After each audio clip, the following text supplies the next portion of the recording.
नमस्कार, बहुत स्वागत है आप सभी का आपके प्रोग्राम कहानी कुर्सी की। मैं हूं सौरभ शर्मा, आपके साथ हर्षवर्धन त्रिपाठी जी, विजय त्रिवेदी जी, राकेश शुक्ला जी, समीर चौगांवकर जी हमारे साथ मेहमान हैं। बहुत बहुत स्वागत है आप सभी का। देखिए, खबर सबसे बड़ी तो आ रही है संसद से, और अब ये आपको पता लगेगा कि ये सत्ता पक्ष और विपक्ष के बीच की जो लड़ाई थी ये अब कहां तक पहुंच गई है। पहुंच गई स्पीकर की कुर्सी तक। संसद के बजट सत्र का 9वां दिन है और आज भी हंगामा ही हुआ।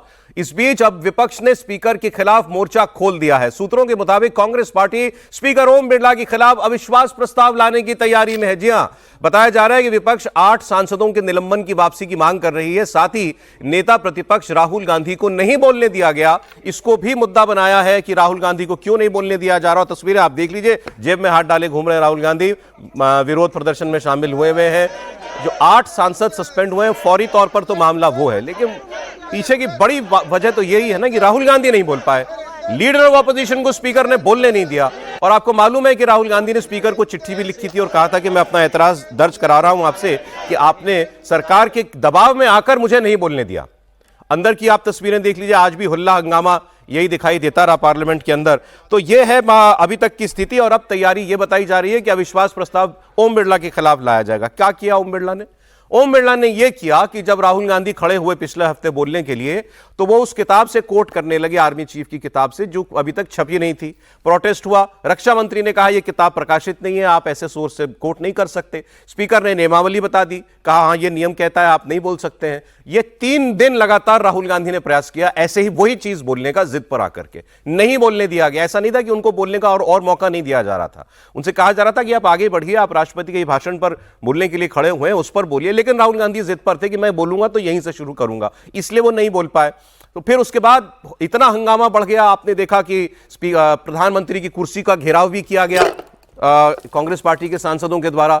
और उसमें भी जब यह आरोप स्पीकर ने खुद लगाया कि मैंने प्रधानमंत्री को लोकसभा में आकर ना आने के लिए कहा था क्योंकि कुछ अप्रत्याशित घटना हो जाती। अब इतना सब हो जाने के बाद अब कांग्रेस पार्टी बजाय विड्रॉ करने के इस मामले को और बढ़ा रही है, और कांग्रेस कह रही है कि अब हम स्पीकर के खिलाफ अविश्वास प्रस्ताव लाएंगे। हमारे सहयोगी विजय लक्ष्मी जुड़ने वाली है हमारे साथ। जुड़े तो बताइएगा जरा कि क्या कांग्रेस पार्टी की तैयारी है। मैं तब तक आपको कांग्रेस पार्टी के सीनियर लीडर और जनरल सेक्रेटरी ऑर्गेनाइजेशन केसी वेणुगोपाल, बड़े नेता हैं और वही विपक्ष बार बार बचाव में खड़े हो रहे थे राहुल गांधी के लोकसभा के अंदर जब उनको बोलने नहीं दिया जा रहा था, वो क्या कह रहे हैं इस मुद्दे पर, सुनते हैं। Leader of opposition is actually a shadow prime minister. You can see in this session, leader of opposition is not being allowed to speak anything in this house. You can see that the government side can say anything. With the derogative remarks, they can attack anybody, those who are not alive also. And the Honorable Speaker himself is making allegation against the Congresswomen MPs. Well, there is no space for opposition in this house at all. Wait for actions. तो ये केसी वेणुगोपाल सीधा जो है आरोप लगा रहे हैं speaker के ऊपर कि स्पीकर ने बोलने भी नहीं दिया। स्पीकर जो है हम पर आरोप लगाते हैं, हमारी महिला सांसदों पर उन्होंने आरोप लगाया कि उन्होंने कुर्सी को घेरा हुआ था प्रधानमंत्री की। ये तो सच्चाई है, ये तो तस्वीरों में दिख रही है। तो इसमें गलत क्या किया स्पीकर ने? तो वो कहा जो उनको दिखा या जो जानकारी उन तक आई थी। अब क्या वाकई में विश्वास प्रस्ताव लाया जाएगा? मैं आपको समाजवादी पार्टी की सांसद डिंपल यादव की बात सुना देता हूं। ऑपोजिशन क्या इसमें साथ देगा कांग्रेस पार्टी का?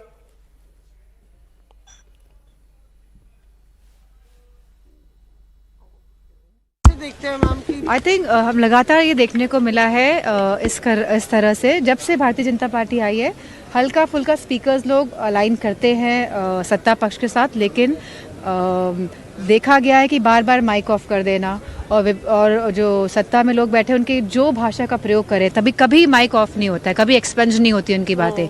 लेकिन विपक्षी दलों के नेताओं का स्पीकर ऑफ किया जाता है, सांसदों का स्पीकर ऑफ करा जाता है। तो ये अगर नो कॉन्फिडेंस मोशन लाने का अगर है तो मुझे लगता है इंडिया ब्लॉक मिल के ही ये मोशन लाएगा। डिंपल जी भी कह रही है हाँ पूरा इंडिया गठबंधन जो है वो साथ देगा कांग्रेस पार्टी का। विजय लक्ष्मी हमारी सहयोगी जुड़ गई हमारे साथ। विजय लक्ष्मी, स्पीकर के खिलाफ अविश्वास प्रस्ताव तैयारी पूरी है? बिल्कुल सौरभ, विपक्ष की तैयारी पूरी है और बताया जा रहा है, जो सूत्र बता रहे हैं कि बजट सेशन के सेकंड हाफ में जो है ये इन नो कॉन्फिडेंस मोशन लाया जाएगा। विपक्षी सांसदों का कहना है कि कोई और चारा उनके पास नहीं बचा था और मोटा मोटी 4 चीजें हैं। पहला कि लीडर ऑफ ऑपोजिशन को सदन में बोलने नहीं दिया जाता। दूसरा, जिस तरह के आरोप चेयर की तरफ से महिला सांसदों के खिलाफ लगाए गए, जिसको लेकर के महिला सांसदों ने चिट्ठी भी लिखी है लोकसभा स्पीकर को। इसके अलावा जो पार्लियामेंट जो सत्ताधारी दल है, ट्रेजरी बेंचेस के जो एमपीज हैं, उनको बोलने का मौका दिया जाता है। ज्यादा तरजीह जो है इन सांसदों को दी जाती है। तो मोटा मोटी ये 3 ग्राउंड्स हैं जिनको लेकर के विपक्षी सांसद जो है मोस्ट प्रॉब्ली बजट सेशन के सेकेंड हाफ में नो कॉन्फिडेंस मोशन लेकर आएंगे। नंबर के लिहाज से भले ही आंकड़ों का गणित विपक्ष के साथ ना हो, लेकिन एक बात, एक नैरेटिव जो विपक्ष सेट करना चाहता है कि कैसे विपक्ष की आवाज को जो अब है। मुझे विजयलक्ष्मी आपसे जानना एक और चीज ये है, इसमें कांग्रेस के अलावा कितनी पार्टियां साथ दे रही हैं? देखिए, जो कांग्रेस के सोर्सेज हमें बता रहे हैं सौरभ के, उनका कहना है कि मोटा मोटी इंडिया ब्लॉक की तमाम पॉलिटिकल पार्टीज ऑन बोर्ड हैं। उसमें फिर चाहे टीएमसी हो, चाहे डीएमके हो, समाजवादी पार्टी हो। कांग्रेस के सूत्रों का कहना है कि पूरा इंडिया ब्लॉक उनके साथ ऑन बोर्ड है। और आज जो मल्लिकार्जुन खड़गे के घर में सुबह तमाम विपक्षी सांसदों की बैठक हुई, उस बैठक में ही इस पर चर्चा हुई और फिर ये फैसला हुआ कि लोकसभा में स्पीकर के खिलाफ विपक्षी सांसद नो कॉन्फिडेंस। बहुत शुक्रिया विजयलक्ष्मी। मतलब तैयारी पूरी है, खबर पक्की हो गई कि ये स्पीकर के खिलाफ नो कॉन्फिडेंस मोशन जो है वो लाया जाएगा। त्रिपाठी जी, मतलब स्पीकर तो भाई न्यूट्रल आदमी होता है, अब स्पीकर के खिलाफ ही अविश्वास प्रस्ताव, ये तो अभी तक राज्यसभा में हुआ करता था। पूर्व उपराष्ट्रपति जगदीप धनखड़ के खिलाफ जो है तब भी तैयारी की गई थी लाने की, अब लोकसभा स्पीकर के खिलाफ। देखिए, लोकसभा हो या राज्यसभा हो, मामला तो सत्ता पक्ष और विपक्ष का है। और अब सरकार और विपक्ष के बीच में जो पिछला 1 दशक बीता और ये वाला जो हुआ, ये लगभग तय है कि अब कोई संवाद की गुंजाइश नहीं है, कहीं कुछ बचा नहीं है। और लोकतंत्र में ये बहुत भयावह स्थिति होती है। मैं इसे भयावह इसलिए कह रहा हूं क्योंकि जब एक दूसरे से बातचीत करने का खत्म हो जाए, हमने लोकसभा अध्यक्ष के केबिन में देखा जिस तरह की नारेबाजी और लगभग वो स्थिति हो गई थी। हमने पहली बार देखा कि प्रधानमंत्री की घेरेबंदी इस तरह से हुई जैसे कोई व्यूह रचना हो रही है, जैसे अभिमन्यु को घेरने का प्रयास हो रहा हो, जैसे कोई युद्ध की रचना हो रही हो। तो अगर ये स्थिति पहुंच गई है तो फिर ये कोई बहुत अस्वाभाविक या कोई अप्रत्याशित नहीं। अब सवाल यह कि क्या विपक्ष इससे कोई नया अपने पक्ष में किसी को खड़ा कर लेगा, क्योंकि जिस मुद्दे पर वो ये सब कह रहे हैं, यानी नरवणे जी की पुस्तक, उसके जो संदर्भ हैं, उसके जो बयान हैं, वो उनके साथ नहीं खड़े होते। अब वहां बात तो गाड़ी आप बहुत आगे चले गए थे। नहीं, मैं इसीलिए कह रहा हूं कि आप आपका कुछ मकसद होगा ना, क्योंकि अगर आपका यह मकसद है कि राहुल गांधी के लिए, तो वो देश नहीं स्वीकार करने वाला। 3 मुद्दे हैं। राहुल गांधी को नहीं बोलने दिया गया, महिला सांसदों ने प्रधानमंत्री की कुर्सी घेरी, ये आपने गलत आरोप लगाया, और तीसरा भेदभाव करते हैं, हमारे माइक ऑफ कर दिए जाते हैं, सत्ता पक्ष के माइक भेदभाव करते हैं। ये पहले स्पीकर से लेकर आज तक ये लगातार ये कहा ही जाता है कि भेदभाव करते हैं। इसमें कोई मतलब नई चीज नहीं है। महिला सांसदों ने इस तरह से घेराव किया, वो दिखा है, तो क्या जो दिखेगा वो भी लोकसभा अध्यक्ष नहीं बोलेंगे? क्या उनके सामने जो नजर आ रहा है उसकी भी बात तो नहीं करेंगे? और अगर राहुल गांधी को न बोलने देने की बात है, तो मैं बार बार कह रहा हूं, मैं तो निजी तौर पर इस पक्ष में पहले दिन से था कि उनको बोलने देना चाहिए था जितना वो बोलना चाहिए, लेकिन पहले दिन के बाद दूसरे दिन जिस तरह की अकड़ दिखाई, जिस तरह से रवनीत बिट्टू को बोला, जिस तरह से पूरी पार्टी खड़ी रही, राहुल गांधी वाला सवाल भी खत्म। अब सवाल यह ना, कांग्रेस को मिलेगा क्या ये करके? एक सत्ता पक्ष की तरफ से एक रिएक्शन है, एलजेपी के सांसद है राजेश वर्मा, वो कह रहे हैं ये लाएगी कांग्रेस, ले आए, लेकिन अपने ही पतन का रास्ता ढूंढ रही है कांग्रेस। नहीं, मुझे लगता है कि अभी भी अगर कांग्रेस नहीं संभलेगी तो कांग्रेस, ये तमाम निर्णय कांग्रेस को खुद पतन पर ले जाने का एक बड़ा कारण बनेगी। इस बात को समझने की जरूरत है, ना आज के दिन में विपक्ष सदन को चलने दे रहा है और ना ही सरकार को देश हित में कोई महत्वपूर्ण निर्णय को लेने में सकारात्मक कोई सहयोग कर रहा है। और अब ये अविश्वास प्रस्ताव लेकर आना, ये अपने आप में स्पष्ट करता है कि ये पूरी तरीके से सिर्फ राजनीति करना चाहते हैं। और ये अविश्वास किस विषय पर लेकर आ रहे हैं? ये अविश्वास इस विषय पर लेकर आ रहे हैं कि ओम बिरला जी ने जब इस बात को कहा, जिस तरीके से सदन में माननीय प्रधानमंत्री जी की चेयर तक विपक्ष की, जो कांग्रेस की हमारी बहनें हैं, जो हमारे साथी हैं, वो वहां पर आकर जिस तरीके से उस पर चढ़कर और झंडा और बैनर और विरोध दर्ज कर रहे थे, भाषाई मर्यादाएं लांघ रहे थे, अगर उस वक्त प्रधानमंत्री जी वहां होते और किसी तरीके का दुर्व्यवहार देश के प्रधानमंत्री के साथ होता तो कहीं ना कहीं ये देश की गरिमा का सवाल था। तो प्रधानमंत्री जी का वहां नहीं आने देना, ये कहीं ना कहीं स्पीकर साहब ने देश के गरिमा को ध्यान में रखते हुए जो निर्णय लिया, ये अब देखें तो सवाल, आप कोई कदम उठाएंगे, राजनीतिक कदम उठा रही है कांग्रेस पार्टी, ऑपोजिशन है, लीडर ऑपोजिशन राहुल गांधी, ठीक है, लेकिन मकसद ये है कि ये बात जनता तक पहुंचे और जनता ये माने कि हाँ इनका मुद्दा ठीक है, तभी बात बनेगी ना कि भाई आप, हाँ राहुल गांधी की पार्टी जो कह रही है या राहुल गांधी ने जो कहा वो ठीक किया, स्पीकर गलत थे, हम सही थे, इसीलिए हमारा अविश्वास प्रस्ताव लाना ठीक है। वो माहौल है क्या विजय जी? माहौल तो अभी कुछ नहीं है, लेकिन स्पीकर के खिलाफ वो एक अपना वो बनाना चाहते हैं कि स्टैंड कि भाई ये स्पीकर जो हैं पार्शियलिटी कर रहे हैं। और ऐसा नहीं है, जैसे अभी हर्ष जी ने भी कहा कि ज़्यादातर स्पीकर्स को लेकर ये कुछ ना कुछ बात चलती रहती है। इवन 1954 में जीवी मालवंकर जो सबसे बड़े लोकसभा स्पीकर माने जाते हैं, उनके खिलाफ भी ये मोशन आया, नो कॉन्फिडेंस मोशन, रिमूवल नहीं है, क्योंकि नहीं, ये चर्चा तो हमेशा ही होती रहती है। वो राज्यसभा के सभापति को लेकर भी आपने देखा कि धनखड़ साहब थे तो वो लगातार होती रही, ये हुआ। फिर 1987 में बलराम जाखड़ जब स्पीकर थे तो सोमनाथ चटर्जी लेकर आए थे जो बाद में स्पीकर बने।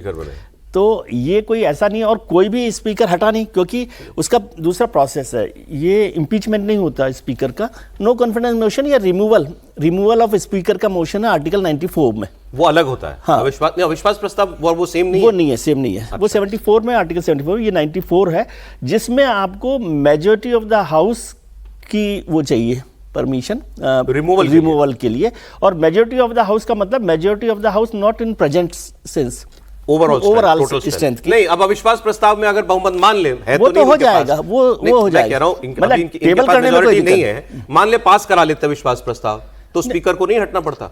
हटना पड़ेगा ना, लेकिन वो तो संभावना ही नहीं है ना, वो तो हाउस को करना पड़ेगा। और 2023 में भी स्पीकर के खिलाफ, बिरला साहब के खिलाफ ही अपोजिशन मोशन लाने के मूड में था, लेकिन वो नहीं लाया था। और अभी भी ये बात हो रही है, हो सकता है बाद में सेटल हो जाए कि नहीं करना। अभी तक तो खबर है सर, क्या हासिल होगा इससे कांग्रेस को? देखिए, विजय जी भी जिक्र कर रहे थे मावलकर जी के खिलाफ 1954 में जब अविश्वास प्रस्ताव आया तो मिश्री साहब जब लेकर गए अविश्वास प्रस्ताव, तो नेहरू जी ने उन्हें अपने कक्ष में बुलाया। तो नेहरू जी ने हंसने लगे। नेहरू जी बोले, भाई आपके पास सदन में बहुमत नहीं है, आप अविश्वास प्रस्ताव लेकर आ रहे हो, आपका तो अविश्वास प्रस्ताव गिरने वाला है, आप क्यों लेकर आ रहे हो? मेरे पास, सरकार के पास प्रचंड बहुमत है, सरकार के पास। तो जो स्पीकर के खिलाफ अविश्वास प्रस्ताव लेकर आ रहे थे, वो कह रहे साहब जो इतिहास लिखा जाएगा तो उसमें इतिहास में इस बात का जिक्र होगा कि नेहरू जी की पहली सरकार के जो पहले स्पीकर थे उसके खिलाफ ही सदन में अविश्वास प्रस्ताव लेकर आया था, और ये मैं इतिहास में दर्ज कराना चाहता हूं। तो उन्होंने इतिहास में दर्ज करा दिया। उसके बाद 1966 में हुकुम सिंह के खिलाफ अविश्वास प्रस्ताव लेकर आए, मधुलिमी में लेकर आए थे, वह प्रस्ताव गिरा। उसके बाद 87 में बलराम जाखड़ के खिलाफ सोमनाथ चटर्जी लेकर आए थे, वो गिरा। तो 3 लोकसभा स्पीकर के खिलाफ पहले सदन में अविश्वास प्रस्ताव आ चुका है और तीनों गिरा। और ये तय है कि भाई कभी भी आप अगर लोकसभा स्पीकर के खिलाफ लेकर आओगे तो वो गिरना तय। सरकार के पास कांग्रेस लड़ाई बढ़ा रही है, कांग्रेस सत्ता पक्ष से, कांग्रेस भी इस बात को जानती है कि वो पास नहीं करा पाएंगे, लेकिन वो इतिहास में दर्ज कराना चाहते हैं कि भाई हमको अभी स्पीकर के खिलाफ। मैं सवाल किया था ना, इतिहास में दर्ज कराने का मसला नहीं है, वो ये जनता में मैसेज देना चाहते हैं कि हम इस पर भरोसा नहीं करते। लेकिन क्या जनता भरोसा करती है? जनता क्या कांग्रेस के आरोप पे भरोसा कर रही है कि हाँ तुम्हारे साथ गलत हो रहा है? जोड़ देता हूं ना सर, जो मोदी जी ने कहा था, मोदी ने कहा था कि भाई जिस पर जनता का भी भरोसा नहीं है, जो जनता का विश्वास खो चुके हैं, वो सरकार के खिलाफ अविश्वास। राकेश जी? नहीं सौरभ भाई, मैं इसको सत्ता बनाम विपक्ष नहीं देख रहा, मैं तो इंडी गठबंधन के अंदर का झगड़ा देख रहा हूँ।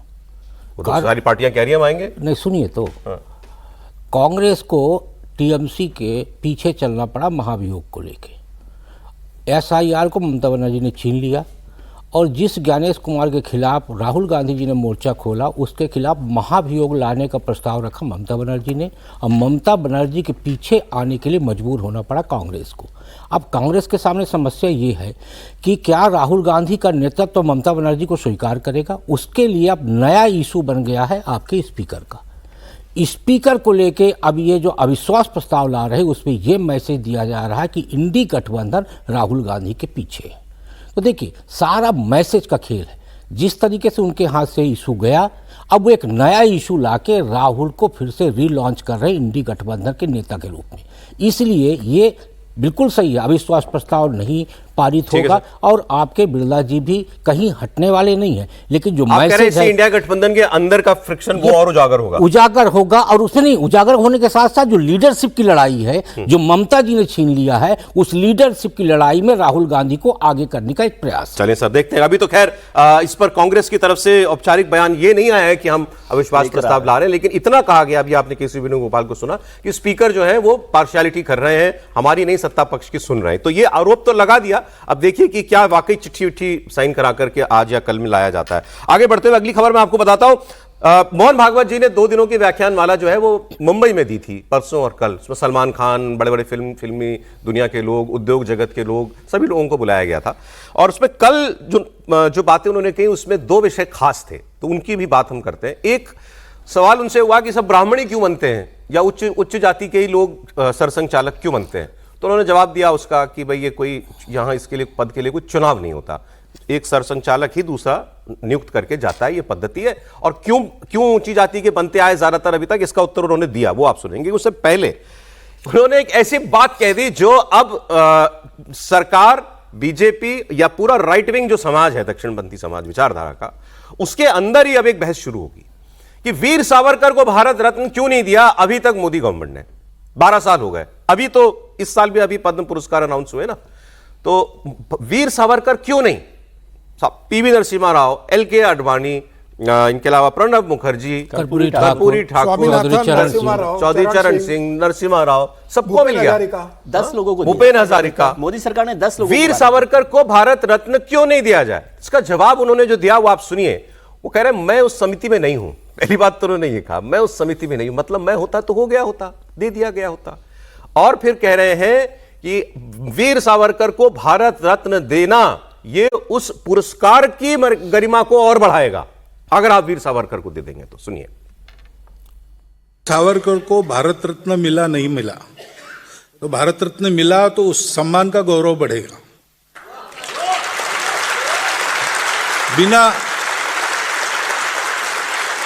बिना उस सम्मान के ही वो लाखों करोड़ों हृदयों के सम्राट बने हैं।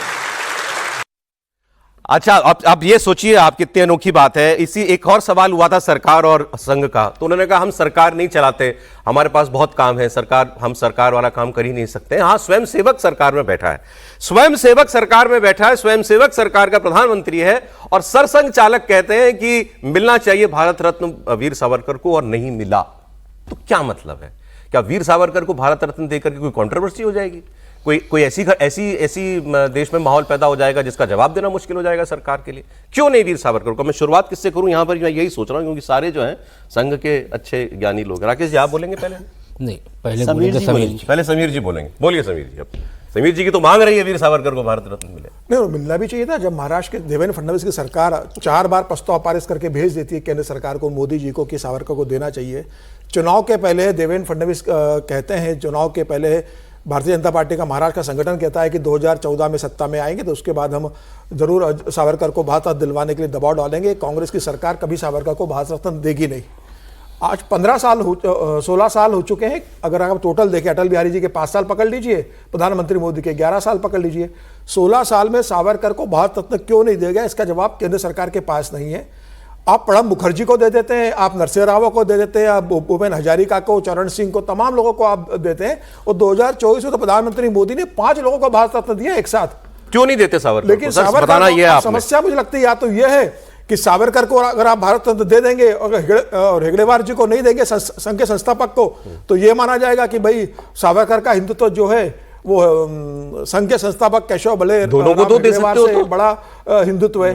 तो आप दोनों को आप देंगे, संभव नहीं एक साथ दोनों को देना। अगर किसी एक को दे देंगे तो दूसरे से बड़ा माना जाएगा। चरण सिंह जी को उनको 5 लोगों को, पॉलिटिशियंस को, मैं कह रहा हूं पॉलिटिशियंस को मिल सकता है, फ्रीडम फाइटर को नहीं मिल सकता।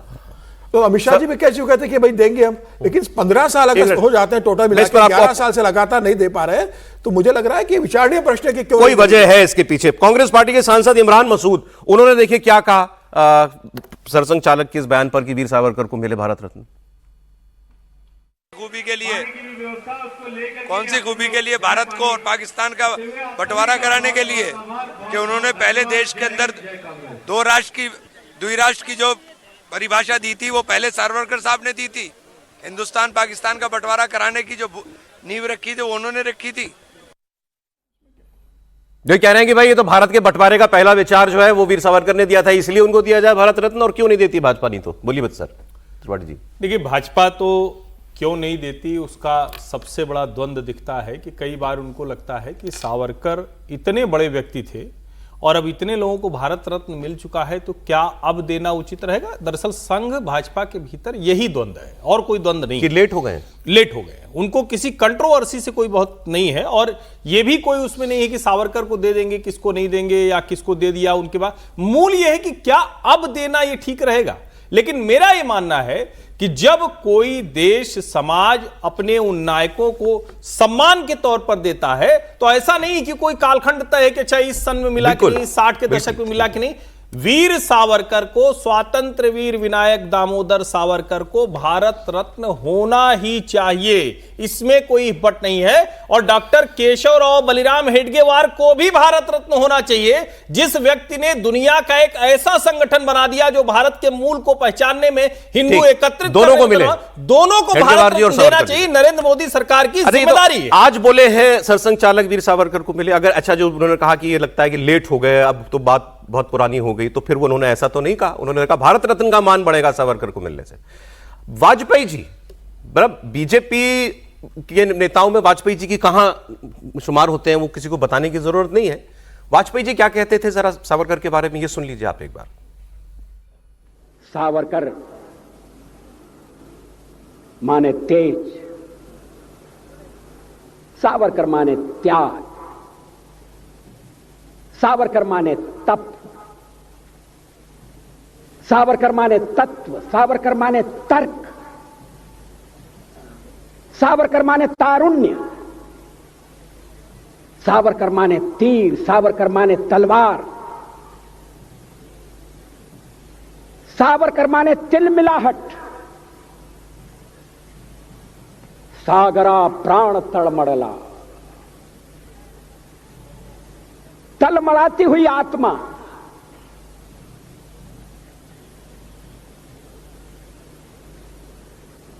सावरकर माने तितीक्षा,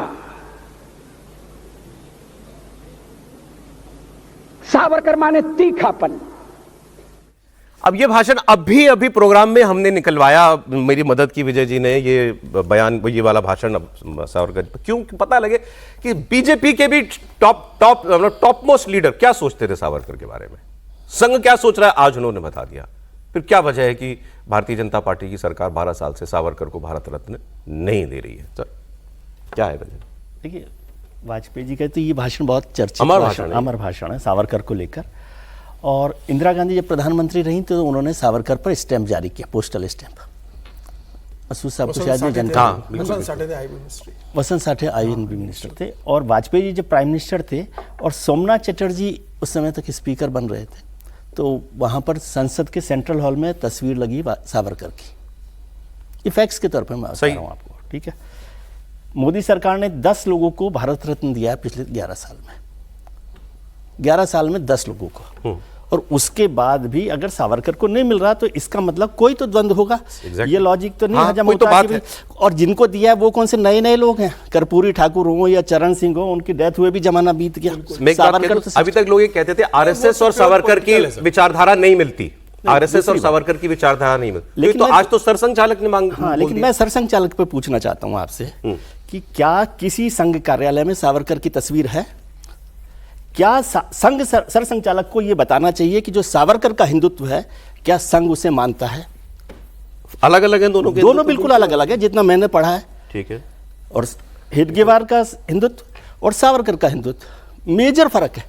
ये तो फिर सरसंघ चालक मांग कर रहे हैं, इसीलिए मैं कह रहा हूं। और कोई दफ्तर बता दीजिए मुझे एक भी संघ का जिसमें तस्वीर सावरकर की लगी हो। आपने अलग बात बता दी। बीजेपी के लोग तो सावरकर की तस्वीर लगाते हैं, अमित शाह जी के घर पर अमित शाह जी की तो फोटो ही सावरकर की नितिन गडकरी के ड्राइंग रूम में लगी। संघ वाले नहीं लगाते, संघ वाले नहीं लगाते, संघ के किसी दफ्तर में नहीं लगती। और संघ का हिंदुत्व और सावरकर का हिंदुत्व अलग अलग है। यदि एक हो तो फिर एक बयान मुझे और सुनाना है, आप कुछ कह रहे हैं? एक लाइन सिर्फ, जो विजय जी कह रहे हैं कि संघ और सावरकर का हिंदुत्व अलग है, तो हिंदुत्व को कई तरह से लोगों ने परिभाषित किया, लेकिन आज संघ के तो समय नहीं, मैं बता रहा हूं, मानता है ना, सरसंघ चालक के बयान के बाद आप कह रहे हैं नहीं मानता है।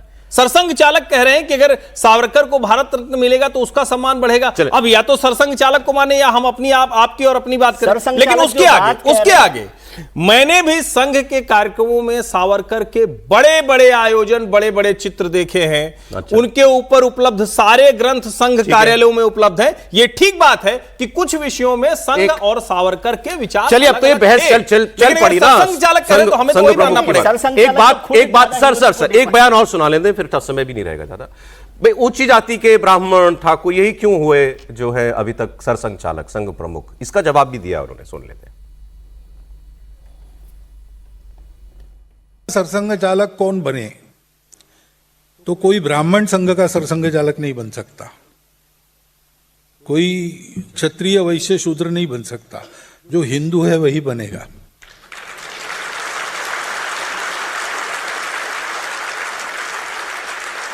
सरसंघ चालक वो SC ST है तो भी बन सकता है और कुछ है तो भी बन सकता है। ये देख के हमारे यहाँ कार्यकर्ता नियुक्त नहीं होते, क्योंकि हमारे यहाँ इतना प्रोपोर्शनल ऐसा नहीं है। जो काम करेगा वो होगा। पहले संघ छोटा था, एक ही बस्ती में संघ का काम शुरू हुआ, उस बस्ती वो ब्राह्मण बस्ती थी, तो पहले संघ के पदाधिकारी ऊपर से नीचे से सब ब्राह्मण रहते थे। तब लोग कहते कि ब्राह्मणों का संघ है, हम कहते थे नहीं है, वो लोग कहते ही थे, क्योंकि लोग यही देखते हैं अपनी कितने हैं। लेकिन अब संघ का काम बढ़ गया। हम तो जात पात में नहीं बढ़ाते, हम भौगोलिक क्षेत्र में बढ़ाते हैं। 10-10 हजार। आगे उन्होंने कहा कि भाई अब कोई भी हो सकता है, SC ST समाज का भी हो सकता है, लेकिन ये कोई क्राइटेरिया नहीं है, जाति हमारे लिए क्राइटेरिया ही नहीं है। एक सरसंघ चालक दूसरे की नियुक्ति करके जाता है जाते हुए, और वो केवल ये देखता है कौन काम कर सकता है, हम और कुछ नहीं देखते। फिर उस क्रम में सारी ऊंची जाति क्या है तो भी ठीक, उस क्रम में कोई और जाति का आ जाए तो भी ठीक। सर ये बात कहने की है या बस एक कमेंट लेकर? सिर्फ एक लाइन।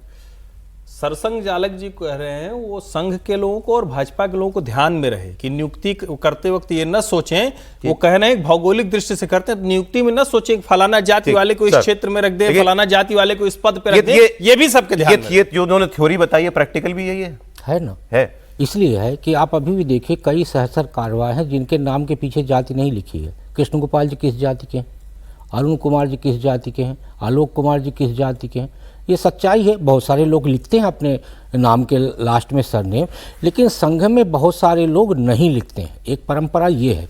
दूसरी परंपरा संघ में ये है कि वहाँ नाम के साथ ही संबोधन किया जाता है, यानी कोई छोटा कार्यकर्ता भी राष्ट्रीय स्वयंसेवक संघ का होगा तो मोहन जी ही बात करेगा। तो एक दिन कोई दूसरी जाति का, पिछड़ी जाति का क्यों नहीं हो सकता? उन्होंने स्पष्ट किया है कि इसमें जो है कोई ऐसा आरक्षण पद्धति नहीं कि ब्राह्मण और राजपूत ही होगा। लेकिन जो दिखता है वो तो अलग है ना। जो दिखता है तो उसमें नियुक्ति करने की प्रक्रिया भी तो उन्होंने बताया। अब आपको मैं बताता हूं खबर, वर्ल्ड कप से जुड़ी हुई। T20 वर्ल्ड कप चल रहा है, भारत पाकिस्तान का मैच होगा या नहीं इसको लेकर के बैठक चल रही है पाकिस्तान में। ICC, पाकिस्तान क्रिकेट बोर्ड और बांग्लादेश क्रिकेट बोर्ड के अधिकारी इसमें शामिल हुए हैं, लेकिन यह मीटिंग अभी किसी नतीजे पर नहीं पहुंची है। सवाल यह है कि क्या पाकिस्तान भारत के साथ मैच खेलेगा श्रीलंका में 15 फरवरी को। अब इसमें देखिए सवाल कितना गजब है। इस मीटिंग में गया कौन? ICC गई, ठीक समझ में आता है, PCB उसमें होनी ही थी। बांग्लादेश क्रिकेट बोर्ड क्या करने क्या है भाई? बांग्लादेश तो वर्ल्ड कप से बाहर हो चुका है। बांग्लादेश क्रिकेट बोर्ड इस बैठक में शामिल हो रहा है, और अब इसमें के बाद ये कहा गया था कि हम अपनी सरकार से पूछ के बताएंगे कि हमें मैच खेलना चाहिए कि नहीं खेलना चाहिए पाकिस्तान भारत के साथ। PCB ने यह कहा था। बात शुरू कहां से हुई थी कि श्रीलंका के क्रिकेट बोर्ड ने, क्योंकि श्रीलंका होस्ट है उसका, तो श्रीलंका के क्रिकेट बोर्ड ने अनुरोध किया PCB से कि साहब बॉयकॉट मत करो, आप खेलो भारत के साथ मैच, उनको लगता है उनका नुकसान होगा व्हाटएवर। तो इस पर पाकिस्तान ने कहा कि हम बात करेंगे और हमारी सरकार तय करेगी। उससे पहले यह मीटिंग हुई ICC, PCB और BCB, बांग्लादेश क्रिकेट बोर्ड के बीच में। तो एक सवाल तो मैंने आपसे रखा कि इसमें बांग्लादेश क्या कर रहा था। दूसरा, जब पाकिस्तान का प्राइम मिनिस्टर शहबाज शरीफ ये कह चुके हैं कि हम नहीं खेलेंगे मैच, प्राइम मिनिस्टर के बोलने का कोई मतलब होता है ना? प्रधानमंत्री अपने बयान से पलट जाएगा क्या? ये शहबाज शरीफ का कैमरे पे बयान है कि हम बांग्लादेश के समर्थन में बॉयकॉट करते हैं भारत के साथ मैच का। तो क्या अब वहां का प्रधानमंत्री भी पलटेगा? ये एक सवाल देखने वाला होगा। हमारे यहाँ एक क्रिकेट आइकॉन है सौरव गांगुली जी, पूर्व कप्तान है, उन्होंने ये कहा कि पाकिस्तान से पहले प्रॉब्लम तो पूछे, प्रॉब्लम क्या है तुमको?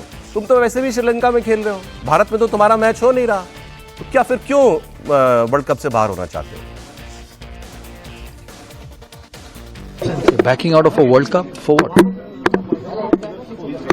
They're playing in Sri Lanka in any case. So I'm really surprised with Pakistan backing out of a World Cup. You come to a World Cup to win it, and every point's important.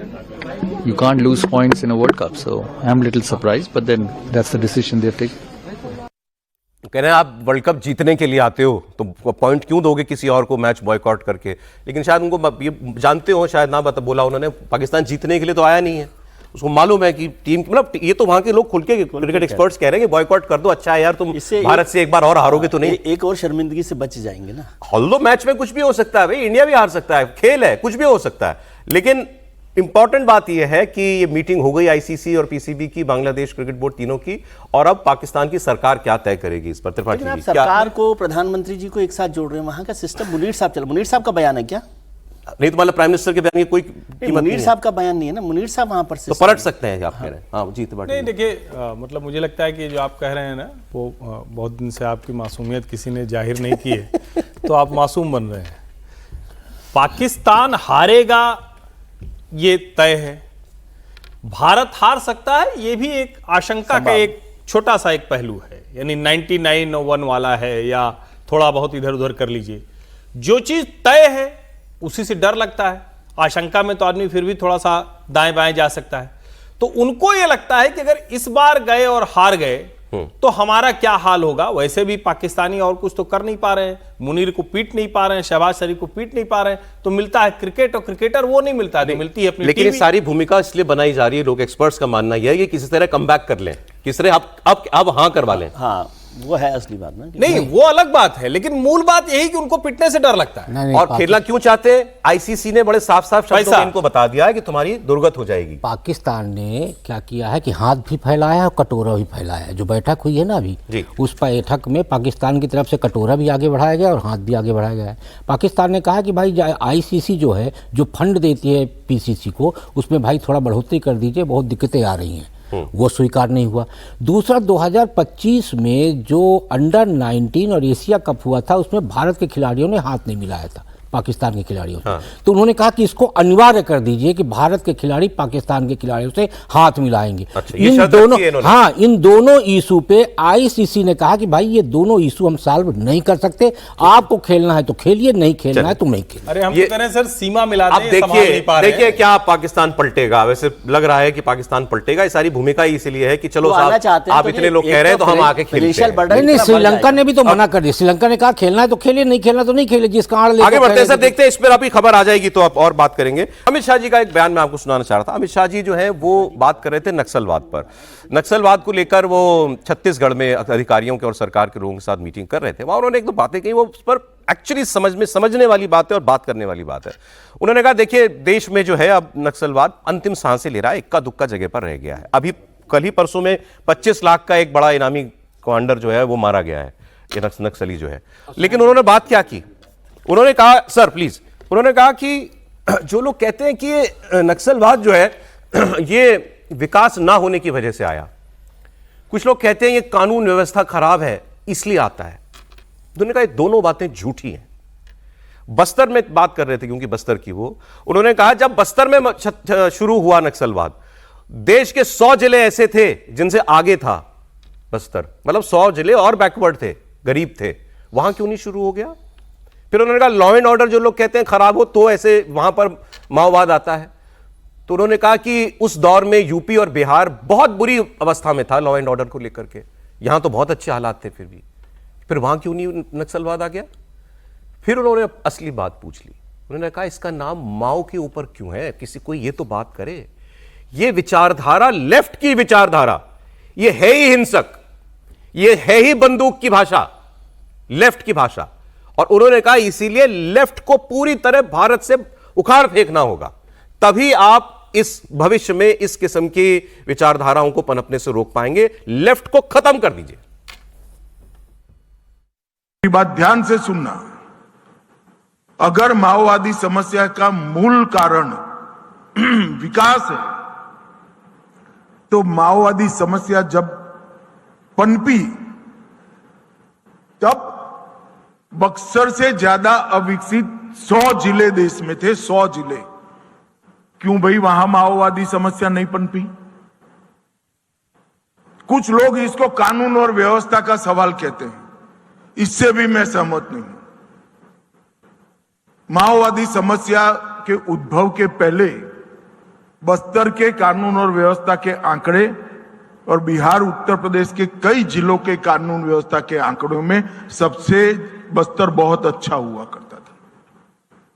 मित्रों, ये समस्या ना law and order से जुड़ी है, ना विकास से जुड़ी है। और किसी के भी साथ डिबेट कर मैं सिद्ध कर सकता हूं, प्रमाणों के साथ सिद्ध कर सकता हूं, ये समस्या आइडियोलॉजी के साथ जुड़ी है। जो लोग कहते हैं विचार की समस्या नहीं है, तो ये मूवमेंट का नाम माओवाद क्यों रखा गया है?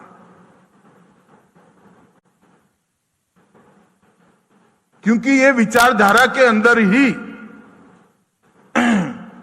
समस्या का समाधान बंदूक से निकलता है। और उन्होंने कहा मैं किसी के साथ भी बहस करके इस बात को सिद्ध कर सकता हूं।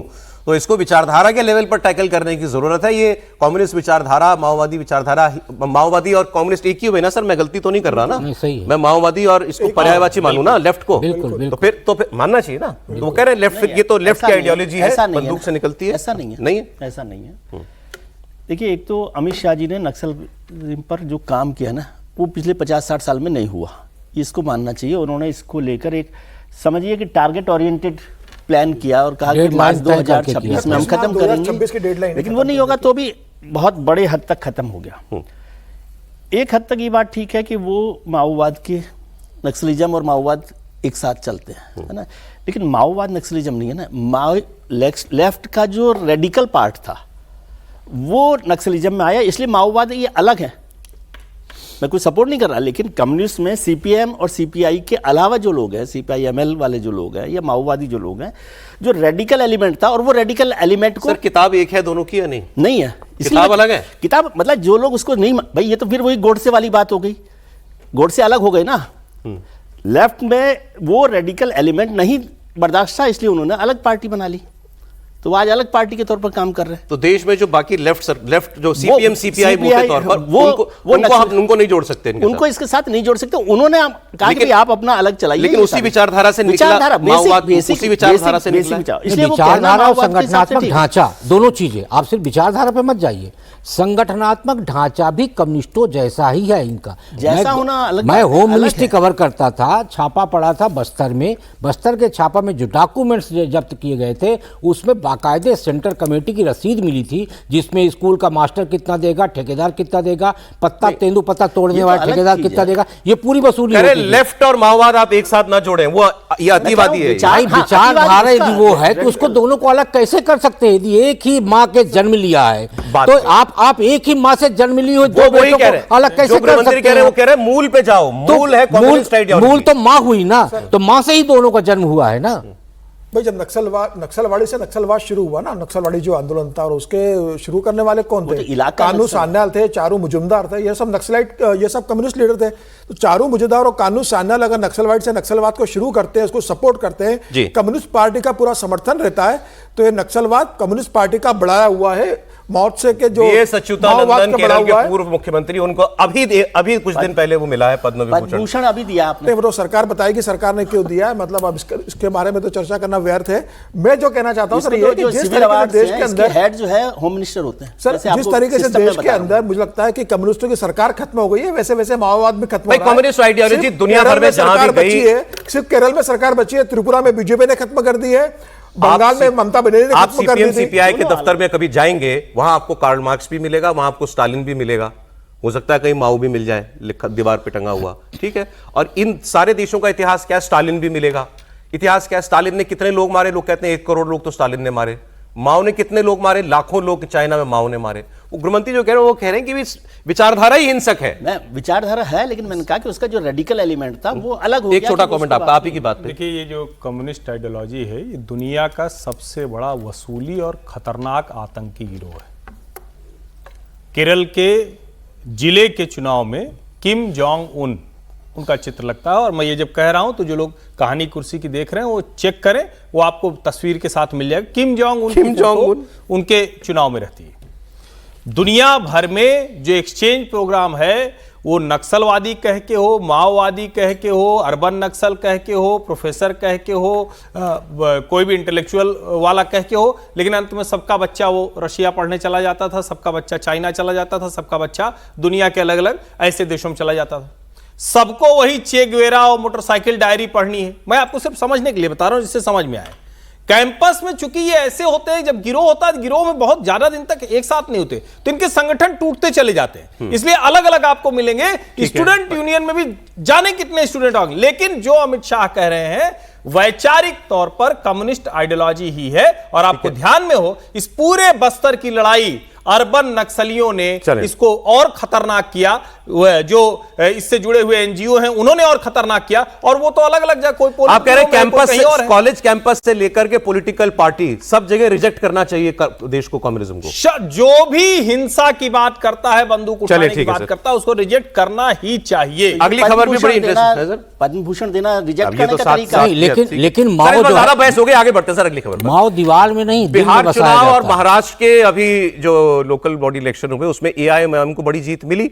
अब ओवैसी ब्रदर्स का जोश बहुत हाई है इस वक्त। अब जूनियर ओवैसी अकबरुद्दीन ओवैसी, उन्होंने यूपी के मुख्यमंत्री योगी आदित्यनाथ को चुनौती भेजी है। एआईएमआईएम चीफ असदुद्दीन ओवैसी के छोटे भाई अकबरुद्दीन ओवैसी ने सीधा चैलेंज दिया। तेलंगाना के निजामाबाद में योगी पर बोलते हुए अकबरुद्दीन ओवैसी ने कहा, योगी जी हम अब यूपी भी आएंगे और जल्दी आएंगे और एआईएमआईएम का झंडा गाड़ेंगे। मैं लौंडों पट्टों की बात नहीं करता हूं, मैं इनकी बाप की बात कर रहा हूं, लौंडों के अलावा।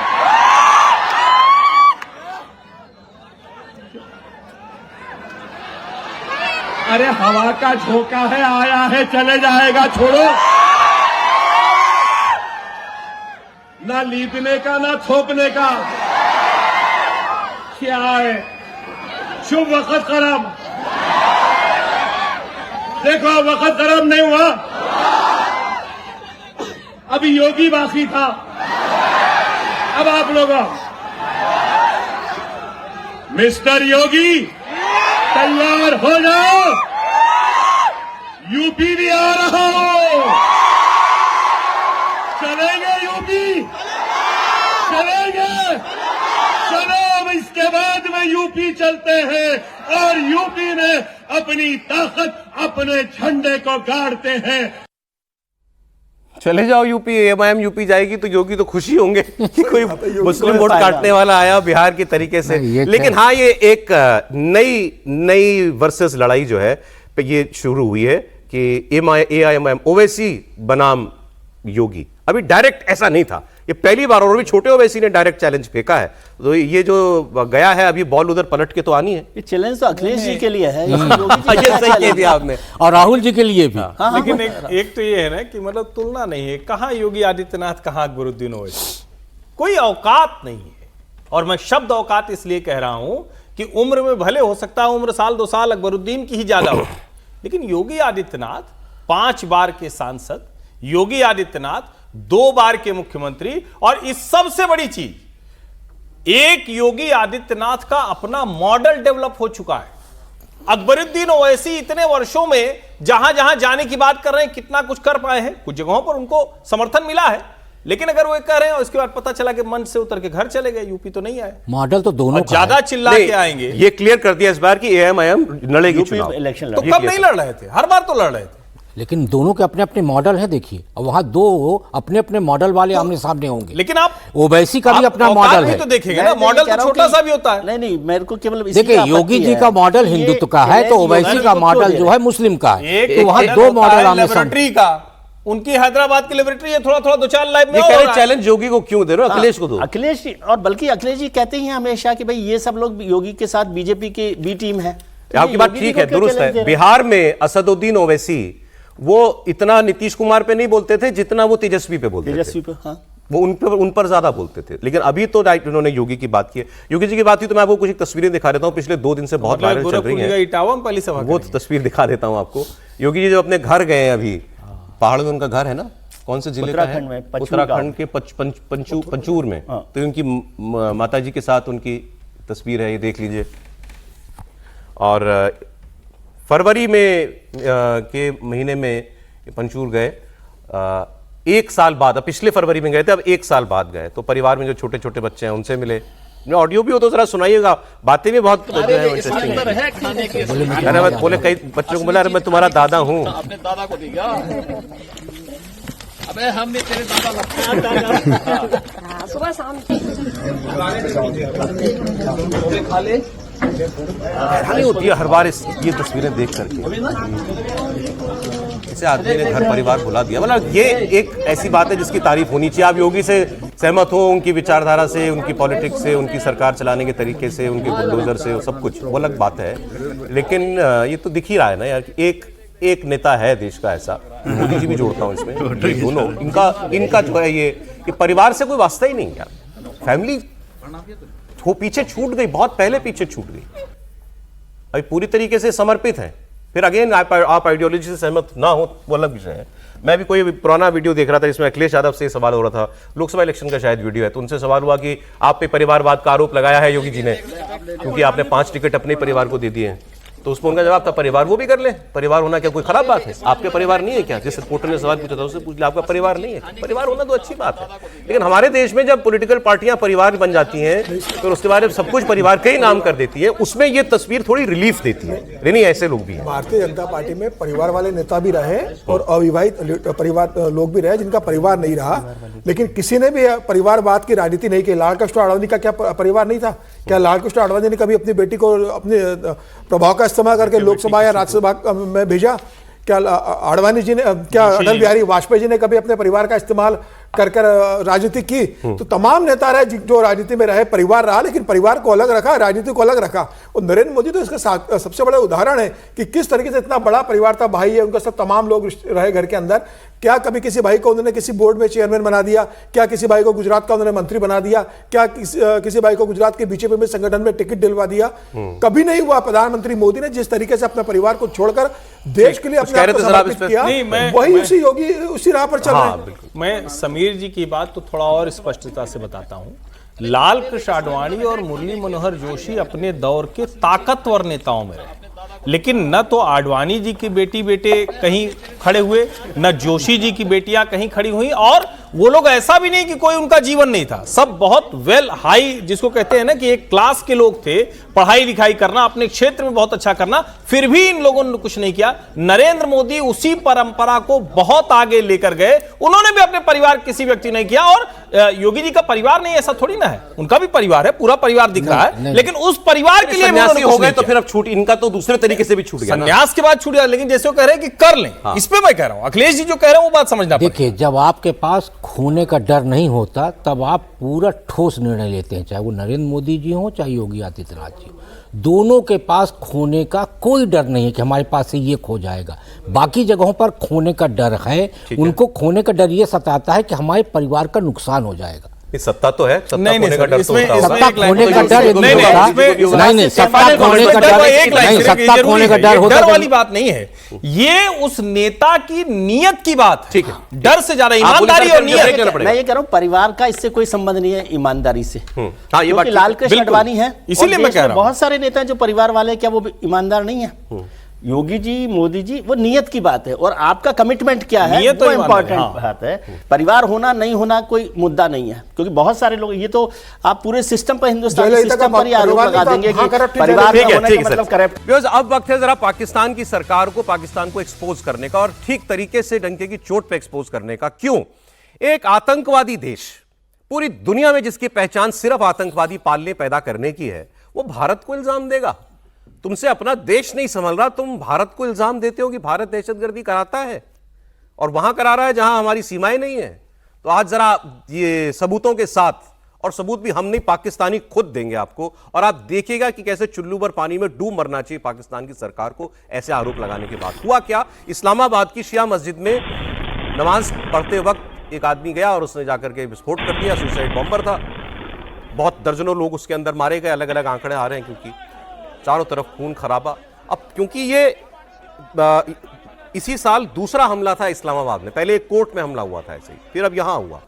तो अब ये तो भी बिल्कुल वासिम मुनीर के लिए आप सोचे ना कि एक सीडी है, फील्ड मार्शल, जाने क्या क्या, उसके पास जगह नहीं है और कोई मेडल टांगने की वर्दी पे, इतने मेडल उसने ले लिए हैं और उससे ये संभलते नहीं।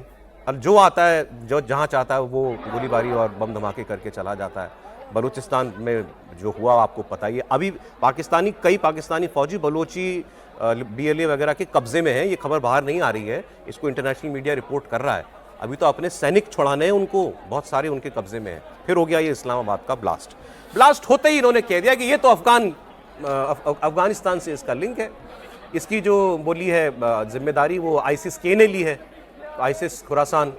तो उन्होंने कहा कि ये सब तो जो है अफगानिस्तान, ये आदमी गया था वहाँ से, ये इंडोक्ट्रिनेट होके आया, ट्रेनिंग लेके आया, तो इसके पीछे अफगानिस्तान है। अभी ब्लास्ट हुआ और 1.5 से 2 घंटे के अंदर टीवी पे बता भी दिया गया कि अफगानी था। और इनका interior home minister, state minister, junior मंत्री, वो कहता है कि हमें उसके शव के टुकड़ों से पता चला कि ये अफगानिस्तान गया था। फिर आया इनका जो मेन गृह मंत्री है मोहसिन नकवी ने कहा कि मैं आपको ये साफ साफ बता रहा हूं, ये चाहे बलोच हों, BLA वाले हों, चाहे ये TTP वाले हों या ये ISIS वाले, जितने भी हैं, ये जो हमारे यहाँ दहशतगर्दी कर रहे हैं, टेररिज्म कर रहे हैं, इन सब की फंडिंग भारत करता है। ये तक वो आंकड़ा लेके आ गया कि 3 गुना फंडिंग बढ़ा दी। और फिर उसने कह दी एक मजेदार हंसने वाली बात, उसने कहा ये Pakistan is the wall against terrorism. तुम वॉल नहीं, वेल ऑफ टेररिज्म हो। वेल, तुम्हारे इसमें कुएं में आतंकवादी पलते हैं, लेकिन वो कह रहा है वॉल। और ये वॉल जो है जिस दिन टूट गई तो फिर पूरी दुनिया में देखिएगा कि क्या होगा, और तब दुनिया याद करेगी कि हमारी बात, हमने कहा था कि इसके पीछे भारत है। अरे पूरी दुनिया में तुम पहुंचा चुके ऑलरेडी, क्या बात कर रहा है वहां का गृह मंत्री। लेकिन सुन लीजिए आप उसकी बात। मैं फिर आप लोगों को क्लैरिटी के साथ बता रहा हूँ कि इनकी सारी फंडिंग इंडिया कर रहा है, इनको तमाम टारगेट्स इंडिया दे रहा है, इनके एक एक चीज़ की प्लानिंग पीछे से बैठ के वो कर रहे हैं। और फ्रंट पे उन्होंने इन ऑर्गेनाइजेशंस को रखा हुआ है और बैक एंड पे बैठ के वो ये ऑपरेट कर रहे हैं। अभी तो क्योंकि हम जनाजे उठा रहे हैं, हम अपने ऑफिसर्स को शहीद करा रहे हैं, जवानों को शहीद करा रहे हैं, एक दीवार बनाई हुई है इन टेररिस्ट अफगानिस्तान और अपने दरमियान में, लेकिन ये दीवार हल्की सी कमजोर हुई तो उनको उसकी पेन आएगी। अरे हमने तो तुम्हारे जिंदा आतंकवादी पकड़े हैं, कसाब को भूल गए आप लोग?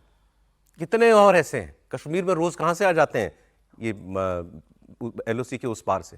कौन है ये सारे के सारे? ये देश, इनका मुंह है ये बात करने का। अच्छा, और भारत इतना ताकतवर, मतलब हमारी, अगर ये कह रहा है कि इंडिया करा रहा है तो मतलब तुम्हारी ISI फेल हो गई। मतलब इंडिया इतना ताकतवर है कि जो चाहता है पाकिस्तान में करा लेता है। और किन से करा रहा है? मतलब तुम्हारे देश के अंदर इतने नफरत करने वाले लोग हैं तुमसे, जो फटने को तैयार हैं और आम लोगों को मारने के लिए तैयार हैं। आप एक बात, ये नॉर्मल दहशतगर्द, ये नॉर्मल वाकया नहीं था। ये जो हो रहे हैं जितने भी, ये सब वो लोग हैं जिनकी नफरत इस हद तक है पाकिस्तान की सेना और सरकार से, जिसकी वजह से ये अपनी जान देने के लिए जाते हैं। इस पर बात करते हैं 1 मिनट में। लोकसभा में इस वक्त राहुल गांधी बोल रहे हैं, सुन लेते हैं। Now you are going back on your word. So I'd like to know, am I allowed to speak those points or not? No.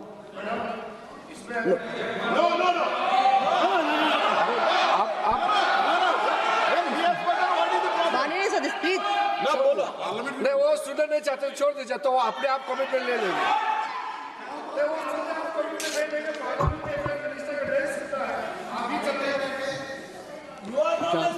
माननीय सदस्य, मेरे पास आपका कोई नोटिस नहीं आया है और मुझे नहीं मालूम कि आपका क्या विषय है। ये नोटिस आएगा किसी विषय पर, उसके बाद का निर्णय है। प्लीज आप लोग सभी बजट पर चर्चा करिए। अगर आपको बजट पर चर्चा करनी है, माननीय सदस्य, अगर आप बजट पर चर्चा करना चाहते हैं तो प्लीज आप चालू करिए। आप रिकॉर्ड में देख कर हो। नोटिस, इस किसी भी विषय का कोई नोटिस नहीं है माननीय सदस्य। प्लीज आप बजट पर चर्चा करिए ना। Parliamentary conventions completely violating. अभी किसी भी विषय का कोई नोटिस नहीं है, आप सिर्फ बजट पर चर्चा करिए।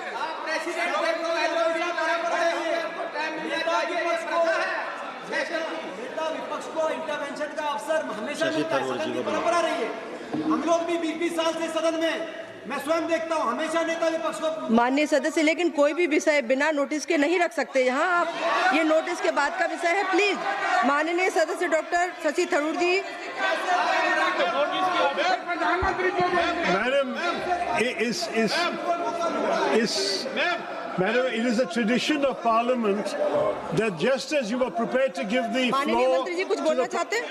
माननीय मंत्री, उन्होंने कहा, स्पीकर साहब ने कमिटमेंट किया है, राहुल गांधी जी ने कहा, स्पीकर के चैम्बर में वेणुगोपाल जी थे, मैं भी ज्वाइन किया और हम लोग बातचीत किए हैं। मैं इस चीज का पुष्टि करना चाहता हूं कि स्पीकर साहब ने पहल किया था कि अगर सब मान जाए तो सदन चलना चाहिए, और वेणुगोपाल जी की ओर से भी कहा गया है कि हम अपने लीडर ऑफ अपोजिशन से कुछ बुलवाना चाहते हैं। लेकिन उससे पहले हमने ये बात तय किया कि अगर क्या विषय में आप बात करेंगे, अगर स्पीकर के ऊपर एलिगेशन लगाएंगे तो स्पीकर का भी जवाब होगा। ये सारा चीज तय करके ही हम आपको परमिशन देंगे। स्पीकर ने ये कहा, ये अभी राहुल गांधी जी ने कहा वो 100% सही नहीं है। स्पीकर ने कमिटमेंट नहीं किया है। स्पीकर ने ये कहा कि अगर बातचीत बनता है तो आपको बोलने के लिए देंगे और बाकी दल के नेता को भी देंगे। ये नहीं कहा कि सिर्फ कांग्रेस को ही देंगे, ये भी कहा गया। अरे तो आप सवाल करते हो और अगर मेरा ही बात नहीं सुनेंगे तो सरकार की ओर से कौन बोलेंगे बताइए? आप बोलना चाहते हैं, हम तो हमेशा आपसे बातचीत करने के लिए तैयार रहते हैं, हमारा कोई प्रॉब्लम नहीं है। लेकिन आप लोग कुछ ऐसा काम मत कीजिए जिससे सदन का गरिमा गिरे, ये हमारा अनुरोध है। और स्पीकर साहब ने ये कहा था अगर बात बन जाता है, सब आपस में तालमेल हो करके बात बन जाता है, हाउस शांति से चलना है, तो उससे पहले लीडर ऑफ अपोजिशन, फिर हमारे जो बाकी दल के नेता है उनके ओर से भी सुनेंगे और मैं भी सरकार का पक्ष रखूंगा। ये बात हुआ था, लेकिन इससे पहले कमिटमेंट नहीं हुआ, सिर्फ एलओपी को ही बोलने देंगे, इसका कोई एग्रीमेंट नहीं हुआ। माननीय सदस्यगण, अगर आप केंद्रीय बजट पर चर्चा चाहते हैं, नहीं, कोई विषय नहीं है। माननीय अध्यक्ष महोदय जी ने जैसी व्यवस्था की है, प्लीज आप सब लोग बैठिए प्लीज। माननीय सदस्य बोलना चाहते हैं, डॉक्टर शशि थरूर जी। नहीं, आप सब लोग चर्चा चाहते ही नहीं है केंद्रीय बजट पर। सभा की कार्यवाही कल मंगलवार दिनांक 10 फरवरी 2026 को प्रातः 11 बजे तक के लिए स्थगित की जाती है। तो देखिए, फिर हंगामा लोकसभा में और कल तक के लिए लोकसभा फिर स्थगित कर दी गई। राहुल गांधी आज भी नहीं बोल पाए। एक हफ्ता हो गया है, राहुल गांधी पिछले हफ्ते से प्रयास कर रहे हैं बोलने का लोकसभा में, लेकिन नहीं बोल पा रहे हैं। वजह वही है, क्या बोले, किस विषय पे बोले। ये पहले तो बात था कि आर्मी चीफ की किताब कोट करने का, अब आज उन्होंने क्या सब्जेक्ट चुना नहीं हम जानते हैं, क्योंकि आज सुबह से खबर ये थी कि स्पीकर के खिलाफ बोलना चाहते हैं। स्पीकर के खिलाफ अविश्वास प्रस्ताव लाने की भी तैयारी कांग्रेस पार्टी और विपक्ष के और दल कर रहे हैं, ये खबर भी हमारे पास थी। अब जो किरण रिजिजू ने कहा, ये खड़े हुए राहुल गांधी बोलने के लिए, तो जो चेयर था उन्होंने टोका इनको कि आपको बोलना है तो बजट पे बोलिए। फिर ये नहीं कहा गया कि आपको नहीं बोलने देंगे, कहा गया बजट विषय, बजट पे बोलिए। राहुल गांधी कह रहे थे कुछ मुझे किसी विशेष विषय पर बोलना है, तो जो चेयर पर आसन पे थी सांसद, उन्होंने कहा कि हमारे पास आपका कोई नोटिस नहीं आया कि आप किस विषय पे बोलना चाहते हैं, तो बिना नोटिस के आप किसी स्पेसिफिक मुद्दे पर नहीं बोल सकते। बाकी आप अगर बजट पे बोलना चाहते हैं तो बोलिए। फिर बाकी स्पीकर के चेंबर में जो बात हुई थी वो किरण रिजिजू ने बताई, तो थोड़ा टेक्निकल भी है मामला। विजय जी हमको समझा देंगे भाई, राहुल गांधी क्यों आज, आपने सारा सुना, क्यों रोका गया उनको बोलने से और वो क्या बोलना चाह रहे थे? इसमें जो संध्या जी कह रहे हैं, पीठासीन अधिकारी हैं, वो चेयर पर हैं, तो वो कह रहे हैं मेरे पास कोई मोशन नहीं है। ठीक है, ये बात बिल्कुल उनकी ठीक है, बिना मोशन के आप नहीं बोल सकते, ये बात भी ठीक है। लेकिन राहुल जी ने कहा कि हाउस चेयर पर जो स्पीकर साहब हैं उनके साथ हमारी बात हुई है कि भाई इस पर बोलने देंगे। तो किरण रिजिजू जी ने स्पष्ट किया कि हाँ, ये बात, मतलब उसका मतलब था कि बिना मोशन मूव किए भी बोल सकते हैं। लेकिन स्पीकर ने ये अंडरस्टैंडिंग दी कि पहले इस पर एक बार बात तय हो जाए कि हम कैसे इस स्पीकर के खिलाफ ही करना है।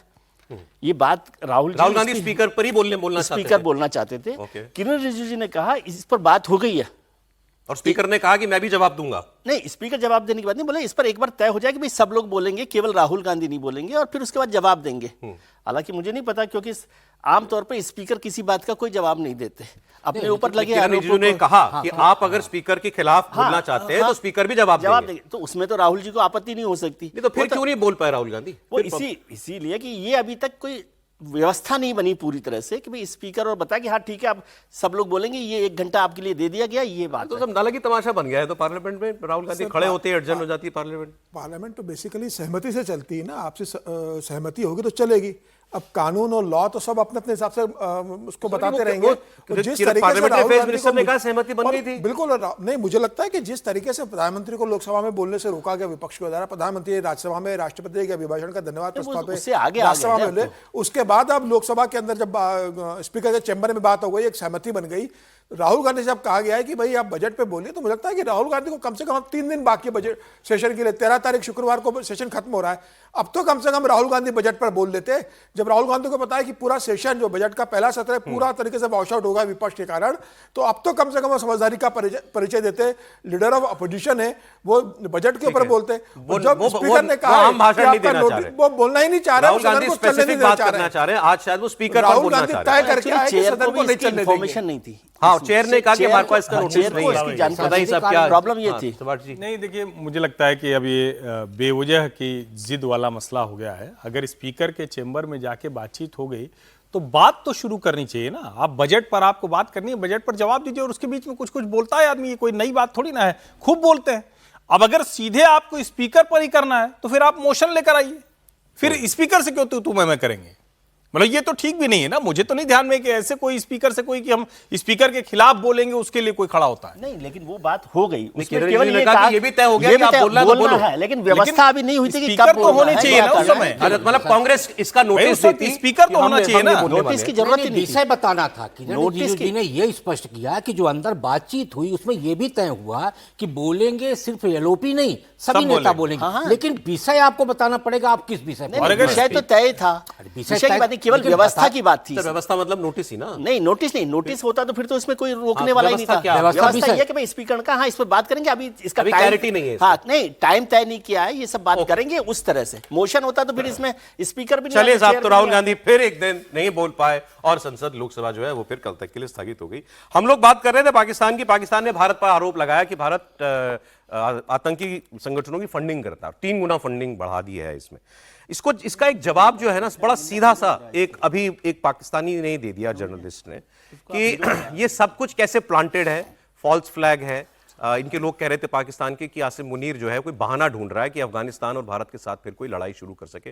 भारत के साथ कर नहीं पाएगा, अफगानिस्तान सॉफ्ट टारगेट है क्योंकि अफगानिस्तान के पास एयरफोर्स नहीं है और ये जाके वहां बॉम्बिंग करेंगे, इसलिए ये अपने देश में कोई घटना कराएंगे, ऐसा पाकिस्तानी लोग ही कह रहे थे। अब इन्होंने छूटते ही बता दिया, धमाका होते ही 2 घंटे में बता दिया ये तो अफगानिस्तान गया था, इसके ट्रैवल हमने इसका सारी हिस्ट्री पता लग गई है। अब एक पर जर्नलिस्ट ने वो आईडी प्रूफ भी ढूंढ निकाला जो पाकिस्तान की सरकार दिखा के कह रही है ये देखो ये आदमी है जिसने ब्लास्ट किया इस्लामाबाद में और ये गया था वहां। वो एक आदमी ने बड़ा मासूम सवाल पूछ लिया, उसने कहा ये बताओ ये ब्लास्ट हो गया, आदमी के जिस्म के चिथड़े हो गए, आईडी कार्ड बच गया।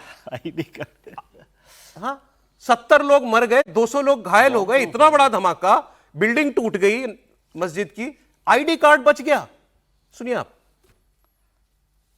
जब भी कहीं को वाकया होता है, अचानक शिनाख्ती कार्ड पूरे पते समेत और हर चीज समेत जो है वो अवेलेबल हो जाता है। बंदे का मतलब जिस्म का कोई टुकड़ा भी बाकी ना रहे, लेकिन शिनाख्ती कार्ड महफूज रहता है। अब आप जरा गौर करें कि शिनाख्ती कार्ड में जो थोड़ा बहुत जलने का आ रहा है आंसर, वो ऐसी जगह है जो मैटर ही नहीं करती। दस्तखत भी मौजूद है, नाम भी वाजे है, निशान भी नहीं है, इधर बहादुर खान भी लिखा हुआ, पूरा जेंडर भी पूरा, आईडी देखिए ना, आईडी कार्ड नंबर भी पूरा अवेलेबल है, डेट ऑफ बर्थ भी अवेलेबल है। इधर पीछे देखें तो साफ साफ पता पूरा लिखा हुआ है, हर चीज के कहाँ का था, कहाँ रहने वाला था।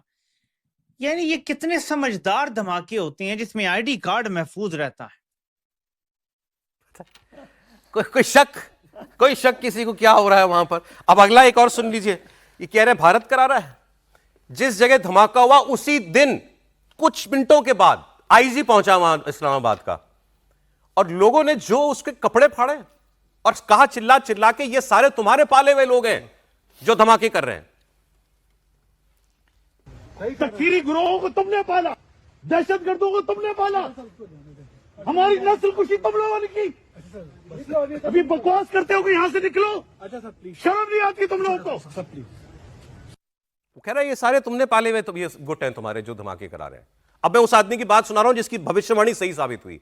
आदिल राजा है, पाकिस्तान एक्स आर्मी का बंदा है, इनका यूके में रहता है। उसने 28 जनवरी को बोला था कि होने वाला है, आप देख लेना, बलूचिस्तान में भी और कहीं और भी हमारे यहां अंदर धमाके होंगे और ये आसिम मुनीर करवाएगा, क्योंकि इसकी इतनी भद पिट रही है, इसको अपनी इज्जत बचाने के लिए किसी देश के साथ फिर लड़ाई शुरू करनी है, वो चाहे इंडिया हो चाहे अफगानिस्तान हो। और बलूचिस्तान में भी हमला हो गया उसे कहने के बाद, और ये इस्लामाबाद में भी हो गया। उसकी बात तो बिल्कुल ठीक साबित हुई। और वो तो अब ये प्रूव कर रहा है कि ये धमाके किसने कराए और वो किसके साथ जुड़ते हैं, कैसे ये ब्लास्ट करने वाले लोग जो हैं इनको वाकई पाला पोसा पाकिस्तान की फौज ने हुआ है। सुन लीजिए आप। ऊपर हमले कौन करते हैं?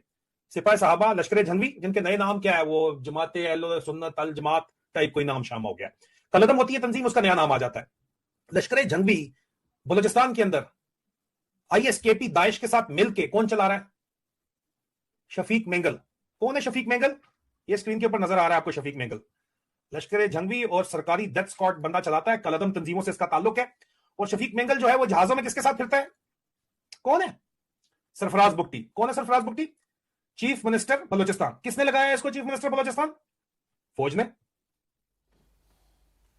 तो प्रूव कर रहा है यार, ये तुम्हारे लोग हैं जो ये सब कुछ कराते हैं। विजय जी, मतलब कोई और वो आरोप उनका जो होम मिनिस्टर है वो कह रहा हम दीवार हैं दहशतगर्दी के खिलाफ, दीवार टूट गई तो दुनिया में आग लग जाएगी। देखिए, एक तो जब भी आप नकवी साहब का नाम लेते हैं तो उनको ट्रॉफी चोर के साथ बोला करिए। जी बिल्कुल, क्योंकि उनको देखते ही मुझे वो ट्रॉफी हमारी याद आती है कि जिस तरह से वो ट्रॉफी अभी तक उन्होंने चुरा रखी। ये तो अब उनके पास कोई जवाब ही नहीं है। और मैं आदिल राजा की इस बात से सहमत हूँ कि वहाँ पर जितना रोज़ हम लोग चर्चा करते हैं, पाकिस्तान के हालात ऐसे हो गए हैं कि उसके लिए कोई ना कोई बहाना उनको चाहिए कि कैसे इस पर किया जाए। और ये पाकिस्तान जो शिया मस्जिद को लेकर जिस तरह से वहाँ पर हुआ है, वो जिहादी आदमी है, बम पड़ा है, और वो ठीक बात है कि बम से 70 लोग मारे गए, इमारत टूट गई, सब कुछ हो गया, आई कार्ड बच गया। आई कार्ड अच्छे बनवाती है सरकार वहाँ पर, हो सकता है कि ये काम हो रहा हो, लेकिन सरकार के अब वहाँ के लोग दुनिया को दुनिया को नहीं, वो अपने लोगों को बेवकूफ़ समझ रहे हैं। वो भी इस पर भरोसा नहीं कर रहे। जिस तरह से आप देख रहे हैं वो आईजी साहब के खिलाफ जो लोग खड़े हुए हैं, बाकी लोग तो जानते ही हैं दुनिया में कि पाकिस्तान क्या कर रहा है। पाकिस्तान के लोग भी इस बात को समझ रहे हैं कि ये सारी बात हो रही है और इसको बहाना लेकर भी वो चाहते हैं कि कुछ और आगे बढ़ा जाए। एक बयान और आपको सुनाता हूं, उनके सीनियर जर्नलिस्ट नजम सेठी का। वो कह रहे हैं पाकिस्तानियों ये समझो कि तुम कहां पहुंच गए हो, तुम इंडिया के साथ स्टेट ऑफ वॉर में हो, अफगानिस्तान के साथ स्टेट ऑफ वॉर में हो, और उन्होंने बलूचिस्तान का भी नाम लिया जैसे बलूचिस्तान को अलग देश हो। उन्होंने कहा you are at state of war with Balochistan. इस हद तक है, मतलब वो एक पूरा हिस्सा एक देश की तरह लड़ रहा है तुमसे और तुम उससे लड़ रहे हो।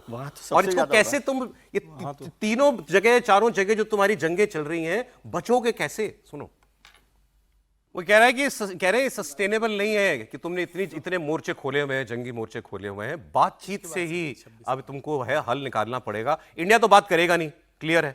अफगानिस्तान बात कह रहे हैं, अफगानिस्तान से ही बात कर लो, बलोचों को मारने की बजाय उनकी तकलीफ सुन के उनको किसी तरह शांत कराओ। समीर जी देखिए, बिल्कुल ठीक कहा उन्होंने कि भाई आप तीन मोर्चे पर लड़ रहे हो। एक तो भारत से आप लड़ ही रहे हो और रोज पिट रहे हो भारत के साथ। आप बलूचिस्तान में जिस तरीके से बलूचिस्तान आपके सैनिकों को रोज मार रहा है, अफगानिस्तान ने आपके साथ पूरी तरीके से व्यापार बंद कर दिया। और एक तो बड़ा डेवलपमेंट आज भी हुआ है ना कि बलूचिस्तान ने अपना चार्टर जारी कर दिया है, अपना अंतरिम संविधान जारी कर दिया है। ये एक बड़ी घटना है, मतलब लगभग इंडिपेंडेंट मुल्क की तरह, बिल्कुल लगभग उन्होंने अपने आप को एक स्वतंत्र देश के रूप में घोषित कर दिया। एक बड़ी चुनौती और बड़ी समस्या पाकिस्तान के सामने हुई, तो आपसे बलूचिस्तान संभल नहीं रहा, आप भारत के साथ टिक नहीं पा रहे हो और आप अफगानिस्तान के साथ लड़ने की कोशिश करो। तो मुझे लग रहा है कि अपनी असफलता का जो सारा ठिकरा है वो आसिम मुनीर भारत के ऊपर फुड़ना चाह रहे हैं। और जिस तरीके से बता रहे हैं भारत इसको फंडिंग कर रहा है, दुनिया जानती है कि आसिम मुनीर के खिलाफ और पाकिस्तान सरकार के खिलाफ वहां के लोगों में कितना आक्रोश है। ठीक है सर। और वहां के लोग आपस में जिस तरीके से सुन्नी लोग मिलकर शिया लोगों को मारने का षड्यंत्र रख रहे हैं और सरकार मूक दर्शक बन के देख रही है, वही के आतंकी संगठन जो इन्होंने पाले आज इन्हीं के लिए सरदर्द बन गए। कल 8 फरवरी को इमरान खान जो जेल में बंद है, पूर्व प्रधानमंत्री पाकिस्तान के, इन्होंने और इनकी पार्टी ने पूरे पाकिस्तान को बंद करने का आह्वान किया था और लग रहा था कि कल तो कयामत आ जाएगी पाकिस्तान में और ऐसा कुछ होगा कि इमरान खान को छोड़ने को मजबूर हो जाएगा आसिम मुनीर। तो ऐसा कुछ हुआ क्या? आप तस्वीरें देख लीजिए पहले। कल पाकिस्तान बंद तो करा दिया इमरान खान, ये तो ताकत अपनी इमरान खान ने दिखा दी कि मेरे कहने पे पूरा देश घर बैठ गया ऑटो रिक्शा वाले से लेकर शोरूम वाला, सबने शटर डाउन, चाबी बंद, सबने कर दी। ये पाकिस्तानी आपको बता रहे हैं, आप सुन लीजिए, देख लीजिए। कुछ लोग यहाँ पर मौजूद है। एक मिनट रुकिएगा भाईजान, बात सुनिएगा। ये जगह कौन सी है बता सकते हैं? ग्वाल मंडी रेलवे रोड। ग्वाल मंडी। कुछ लोग यहाँ, ये पेशावर का किस्सा खानी बाजार नहीं बल्कि लाहौर है। लाहौर में नाश्ते पॉइंट तक लोगों ने बंद कर दिए हैं, जहाँ अनएक्सपेक्टेड तौर पर लोग हड़ताल में शरीक हो रहे हैं। या आप नाश्ते पॉइंट देख सकते हैं कि किस तरह से इन्होंने यहाँ पर बाइकआउट किया हुआ है और यहाँ पर शटर डाउन है। ये 1 बजे का वक्त है और 1 बजे ये हालात आप देख सकते हैं।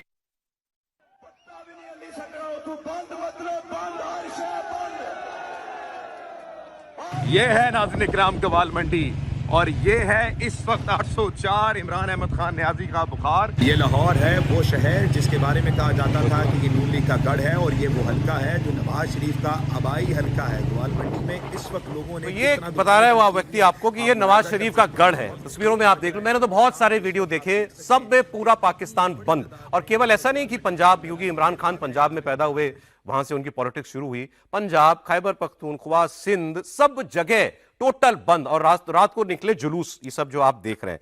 लेकिन इस सब का मकसद जो था वो तो था इमरान खान को किसी तरीके से रिहा कराना। क्या वो करा पाए? तो इस पर पाकिस्तान के एक सीनियर जर्नलिस्ट की राय आप सुनिए। वो कह रहे हैं कि हाँ, ऐसा माहौल अब बन गया है कि इमरान खान को जेल से निकालकर कम से कम हाउस अरेस्ट में रखने के लिए पाकिस्तान की सेना और सरकार तैयार या मजबूर कहिए हो गई है। किसी स्टेज पे खान साहब जो हैं उनको बंदीगाला तब्दील कर दिया जाएगा। अभी नहीं, मगर जब होगा तो ये क्लिप निकाल लीजिएगा। मैं इसलिए ये कह रहा हूँ कि हालात पाकिस्तान के कुछ इस तरीके से बदलने वाले हैं गोइंग फॉरवर्ड, जिसमें ये पॉसिबल है कि कोई प्रेशर आ जाए कि आप सेटल करें अपने इंटरनल पॉलिटिकल डिफरेंसेस। वो कह रहे हैं कि हम पे ये दबाव आएगा। और आगे वो ये भी कहते हैं, इसी में ये जो पत्रकार थे, कि आप ट्रंप के साथ अपने रिश्तों को लेकर के बहुत ज्यादा मुतमईन मत रहिए कि भाई सब कुछ ठीक बढ़िया चल रहा है। ट्रंप के साथ आपके रिश्ते देर सवेर बिगड़ने ही हैं। जो उन्होंने कहा ना, प्रेशर आएगा। प्रेशर क्यों आएगा? प्रेशर इसलिए आएगा क्योंकि ट्रंप अभी इनसे बहुत कुछ डिमांड करेगा और ये वो पूरा कर नहीं पाएंगे। जैसे फोर्स भेजनी है, बहुत सी बातें ट्रंप कहेगा करने को, ईरान के साथ भी। आपके रिश्ते बिगड़ेंगे ही बिगड़ेंगे और फिर ये आपसे कहा जाएगा कि जाके पहले इमरान खान के साथ रिश्ते ठीक करो अपने। क्योंकि अब अगर ट्रंप चाहे तो इमरान खान को बाहर नहीं निकलवा सकते क्या? निकलवा सकते हैं। लेकिन ट्रंप अगर अपनी पे आ गए जिस दिन, तो उस दिन वो इनको कहेंगे और इनको मानना पड़ेगा। तो वो कह रहे हैं ये भूमिका बन गई है कि जेल से कम इमरान खान बाहर आ जाए। तो मतलब पाकिस्तान की पॉलिटिक्स सब एक बड़े चरण से गुजर रही है, बहुत ज़्यादा। और वो चर्निंग दिख भी रही है, चल भी रही है। हम लोग लगातार बात कर रहे हैं कि पाकिस्तान में ये जो इंटरनल प्रेशर है, आवाम का जो प्रेशर है, वो भी लगातार बढ़ता जा रहा है। भले ही वो उनको हर मंगलवार को जो मिलने की परमिशन कोर्ट ने दी है, उसके बाद भी नहीं मिलने दे रहे। लेकिन सड़कों पर बंद आप देख ही रहे हैं, कमाल का बंद वहाँ पर हुआ है। और ऐसा हमको लग भी रहा था क्योंकि वो लगातार इमरान के साथ भी सपोर्ट हो रहा है और सरकार के खिलाफ भी बनता जा रहा है। आप जो बात है वो ठीक कह रहे हैं कि ट्रंप साहब को किसी दिन जच गया तो फिर तो उनके पास कोई रास्ता नहीं है। लेकिन वो भी शायद सोच रहे हैं कि उस दिन तक आ जाए ना कि जनता भी वहां पर खड़ी हो जाए। और बहुत दूर मुझे नहीं लग रहा। अब सोचिए किस किस चीज़ पर वो निपटेंगे। बलूचिस्तान पर निपटेंगे, खैबर पर निपटेंगे, इस्लामाबाद में जो मस्जिद पर हो गया उसको लेंगे, इमरान खान को लेकर करेंगे, फिर गाजा में भेजेंगे कि नहीं भेजेंगे, भेजेंगे तो लड़ेंगे कि नहीं लड़ेंगे, ईरान में क्या करेंगे। इतनी सारी चीज़ों में वो एक ये मोर्चा है कि इमरान को सॉफ्ट कर लो। हाँ, कि कम से कम एक मोर्चा तो हमारा कम हो। ठीक है, आगे से आपको दिखाता हूं। आगे टैरिफ, हम पर टैरिफ हो गया 18%, पाकिस्तान पर लगा था 19%। जब हम पे 50% हुआ था तो पाकिस्तानी खूब उछले थे, कमाल हो गया था। पाकिस्तान को, इंडिया को ट्रंप ने दबा दिया 50% टैरिफ से। अब उनसे 1% कम हो गया। अब इनके इकोनॉमिक एक्सपर्ट ये बात कर रहे हैं कि ये समझ में नहीं आ रहा है कि हम पर 1% ज्यादा कैसे इंडिया से। फिर वो बताते हैं कि देखो इंडिया तो इतना एक्सपोर्ट करता है, इतना ट्रेड इम्बैलेंस अमेरिका के खिलाफ है, मतलब उनका एक्सपोर्ट कम है, हमारा एक्सपोर्ट ज्यादा है, तो इंडिया पर लगाना चाहिए था ज्यादा टैरिफ। हम तो 2-4 बिलियन का कुछ एक्सपोर्ट करते हैं, तो हम पर ज्यादा टैरिफ लगा के ट्रंप को क्या मिला? सुनिए आप। इंडिया का टैरिफ जो अमेरिका ने दिया 18% पे, हमें 19 दिया। तो जब हमें 19 मिला भी था तो हम शायद उस वक्त बड़े खुश हो रहे थे कि बांग्लादेश और वियतनाम को 20% मिला है, इंडिया को 25 मिला था। 25 उनका टैरिफ था और 25% इजाफी उन पे रशियन तेल खरीदने का लागू हो गया था। चाइना का इस वक्त 35% के करीब फ्रोज़न है। तो मैंने तब भी कई प्रोग्राम्स पे, शायद आपके प्रोग्राम पे भी कहा था कि मुझे इसकी समझ में नहीं आ रही, बिकॉज हम अमेरिका को $5 बिलियन एक्सपोर्ट करते हैं एंड $2 बिलियन इंपोर्ट करते हैं, तो हमारा उनसे ट्रेड डेफिसिट है ही $3 बिलियन का, जबकि बांग्लादेश का कुछ $7 से $8 बिलियन का है, इंडिया का $48 बिलियन का और वियतनाम का $125 बिलियन का। तो हमें तो 15 से 16% मिलना चाहिए था, बिकॉज हमारा ट्रेड डेफिसिट विद यूएस सबसे कम है पूरे खत्ते में। प्लस हमारी चूंकि कॉस्टें इतनी हाई हैं, जैसे एसएम तनवीर साहब ने कहा, तो अगर वो बाकी ट्रंप ने किया ऐसा काम है कि समझ में नहीं आ रहा उनको, उसका जवाब नहीं समझ में आ रहा उनको। नहीं, लेकिन मतलब थोड़ी दया भी आती है इनको, तो कुछ देना चाहिए था ना, इनसे लेना ठीक नहीं है। वही कह रहे बेचारे वैसे ही, मतलब अब खैर बार बार कहना भी अच्छा नहीं लगता, लेकिन है तो भिखमंगे टाइप है। और वो कैसे बोल रहे हैं कि हमारा तो कुछ है भी नहीं। सच बात यह है कि जब कोई देश किस पोजीशन में खड़ा होकर बात कर रहा है, उसके लिहाज से सब कुछ तय होता है। पाकिस्तान देश की तरफ व्यवहार ही नहीं कर रहा है, और भारत एक देश है, भारत एक स्ट्रेटेजिक अलायंस है, भारत एक ऐसा पार्टनर है, भारत ट्रेड में दुनिया में आज सबसे बड़ा बाजार है, भारत की अपनी जो स्थिति है वो बहुत अच्छी है।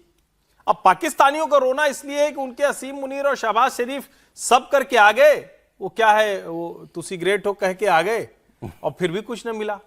तो अब ये थोड़ा सा परेशान कर रहा है। दो बातें वो कह रहे हैं, एक तो पहले हमारा एक तो रेट ज्यादा हो गया हमारा, हाँ, वो डिसएडवांटेज, और दूसरा वो कह रहे हैं हमारी कॉस्ट ऑलरेडी हाई है, एक्सपोर्ट की बिजली महंगी है, सब कुछ महंगा है। नहीं, उनके यहाँ तो सब कुछ महंगा है ना। और सच बात यह है कि उनसे मैं तो ये भी जरा सोचता हूं कि वो क्या एक्सपोर्ट कर रहे होंगे, मतलब ये अमेरिका को क्या बेचते होंगे। टेररिज्म के अलावा कुछ ये बेच भी सकते हैं, ये भी बड़ा सवाल है। अब हो सकता है कुछ पाकिस्तान के लोग जो वहां वो कुछ कुछ कहते हो कि नहीं, अब जो वजह है ना इसके पीछे की, क्यों भारत के साथ दुनिया इंटरैक्ट करना चाह रही है, ग्रीस के रक्षा मंत्री भारत आए हुए हैं, इनका नाम है निकोस डेलियास, और इन्होंने एक स्टेटमेंट दिया, आप सुनिए, आपको अच्छा लगेगा। इन्होंने कहा पहले एक वक्त था इंडिया साथ होता था तो अच्छा लगता था, इंडिया का साथ होना अच्छा माना जाता था, अब इंडिया का साथ होना जरूरी हो गया है। Maybe in the past India was nice to have but not necessary to have. Now India is necessary to have. And the free trade agreement between the European Union and India, I think, will serve that huge purpose, both for Europe but individually for Greece as well. उधर आज India जरूरी है, मतलब देश दुनिया के देशों के लिए, ये कह रहे हैं वो। सर देखिए, इंडिया जरूरी है, ये बात तो साबित हो चुका है। जिस तरीके से डील हो रही है दुनिया के तमाम कंट्रियों के साथ भारत की, वो सीधे सीधे साझीदार के रूप में हो रही। जो आप बार बार पाकिस्तान का जिक्र करते हैं, देखिए पाकिस्तान के सामने दोहरी समस्या है। ट्रंप चाहते हैं कि पाकिस्तान जितना डरा रहेगा उतना शरणागत रहेगा, और वो डरा के भी रखना चाहते हैं। इमरान खान का डर इतना ज़्यादा है कि रावलपिंडी में 2.5 महीने से 144 धारा लगी हुई, ये हालत है वहाँ पे। ट्रेड डील की जहाँ तक आप बात कर रहे हैं, तो 12% करीब बांग्लादेश और 7% के करीब टेक्सटाइल्स पाकिस्तान यूरोपियन कंट्री को देता है। आप देखिए, ये सीधे सीधे 17-18% जो है टेक्सटाइल, भारत के बजट में क्या किया है, टेक्सटाइल को बढ़ावा देने के लिए कहा है। टेक्सटाइल यदि बढ़ेगा तो इन दोनों की इकोनॉमी पे सीधा असर पड़ेगा। सिर्फ पाकिस्तान ही नहीं, बांग्लादेश भी डरा हुआ है। तो दोनों देश इतने भयभीत हैं इस डील को लेके। यानी आप देखिए, कनाडा के साथ अलग हो रहा, यूरोपियन कंट्री के साथ अलग हो रहा, अमेरिका आगे बढ़ के समझौता कर रहा भारत के साथ, जिसको ये माना जाता था कि भारत और अमेरिका के बीच में समझौता नहीं होगा, ये मान के चला जा रहा था। लेकिन अब समझौता किस पे हो रहा, भारत की भी शर्तें, अमेरिका की भी शर्तें, यानी एक कदम तुम चलो एक कदम हम चले, ये स्थिति है। मैं पहले ही बोला था, आज फिर बोलता हूं कि पाकिस्तान अमेरिका के लिए पिछलग्गू है और भारत पार्टनर है। पिछलग्गू पार्टनर नहीं हो सकता, यही स्थितियां निर्मित है। अब बात ईरान की कर लेते हैं। ईरान में क्या होगा, डोनाल्ड ट्रंप का सबसे ताजा बयान आपको दिखाते हैं। वो ये बार बार उनसे रोज ही पूछा जाता है, आप क्या सोच रहे हैं ईरान के बारे में, आप हमला करेंगे कि नहीं करेंगे। तो ट्रंप ने अब ये जवाब दिया कि आपको लगता है बहुत वक्त लग रहा है, आप वेनेजुएला याद कीजिए। हम वेनेजुएला से भी बहुत वक्त हमने वेनेजुएला को दिया, हमने मौका दिया था निकोलस मादुरो को कि वो हमारी बात मान ले, सुन ले।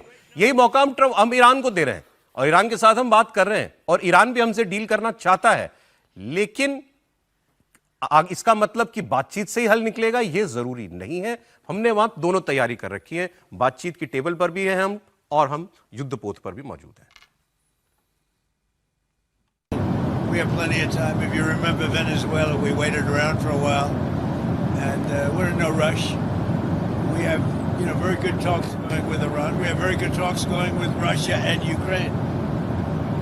doing a lot of good talking, and I think we had the results today were with Iran. It was a meeting. We're going to meet again early next week, and they want to make a deal. Iran, as they should, want to make a deal.